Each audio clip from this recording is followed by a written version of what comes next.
Oh my goodness, we've made it through 1 week already of 40 weeks of this school year, around 40 weeks depending on when you start and when you finish. And I am so excited about what's to come for the rest of the school year. So in today's video, I am showing you guys my morning routine as a teacher. This is something that I'm trying to make more of a habit because I've noticed the difference in my own teaching class to class.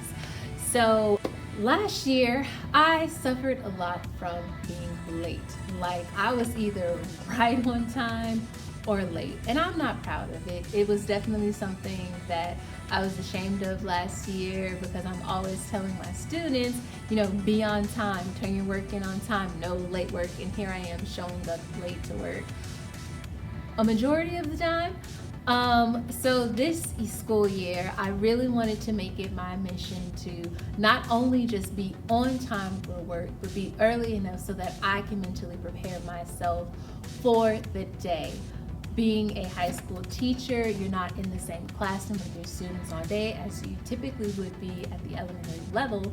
So it becomes very important to make sure you have all of your items written on the board, all of your materials printed, copied, ready to disseminate to your students. And so being on early really helps out a lot with that. And I've noticed a difference in my own teaching being early to work and having this time to do this morning routine compared to last year when I didn't. I just feel a lot more at ease throughout the day because everything's organized. And I also feel like I get to do more time teaching instead of less time trying to figure out what I'm doing for the day. So if you're somebody who was like the old me and are trying to figure out ways to make your morning routine in the classroom go a lot smoother, catch the rest of this video. And as always, leave likes, comments down below about any other thing you'd like to see, and subscribe to my channel. It means so much to me. And as always, thank you guys for watching, and I hope you enjoy. So I enter my classroom, ready to start the day. I always like to sit my things down and get out whatever I took home in case I need it for that day. So today I have my planner and my classroom notebook, and I'm just going to sit that on my desk for when I get ready to open up my agenda. Next, I'm going to go ahead and wipe off my objectives board from the previous day. I like to do this first because I have to use Clorox wipes to get the marker off, even though it's dry erase. But that's a story for another day, and I have to let it dry.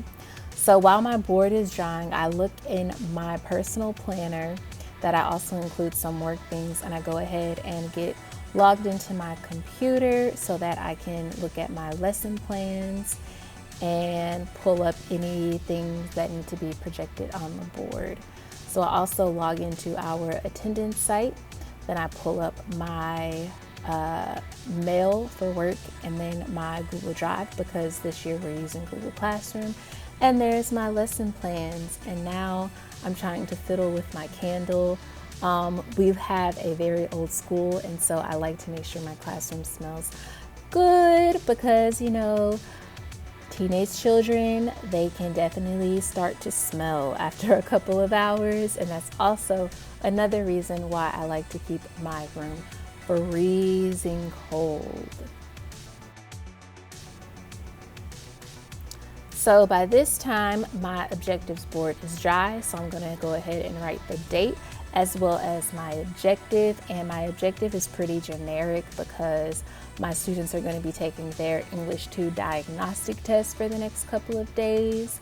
We use Leap 360. I don't know if any of you else out there uses that, but that's what we use to give our diagnostics for state testing classes. So I'm just going to write my objective, and then I'm going to go ahead and put the agenda for the day, which, like I said, is pretty easy because they're going to be testing on the computers for a majority of the class period. And so on this day, I'm going to start with honors, English 2 and honors, because it's going to be the same. And then I have their homework. They have a poetry project that we started on. And then I also like to include my standards. So now that I'm back at my desk, I'm going to go ahead and start working on my daily agendas. This is really important for those students that I have that like to check off each time we finish a task. And I got this template off of Teachers Pay Teachers. If I remember at the time that I upload this video, I'll definitely link her product page below, but I really like it because as you can see, the agenda, it's really cute. It may make the students a little bit more engaged. So I just copy and paste them into my ongoing agenda PowerPoint slideshow so that the students have access to this, and if they're absent, they can see what they missed in class for that day, any assignments that they need to complete. So I'm just gonna type in my agenda and my instructions for my students when they walk into class so that they know what to do when the bell rings. And so now that I have all that done, I'm just going to turn on my projector, pick up some random pieces of paper, and I'm going to show you guys how I project just the agenda for my students. And that is the end of my morning routine. I hope you guys enjoyed.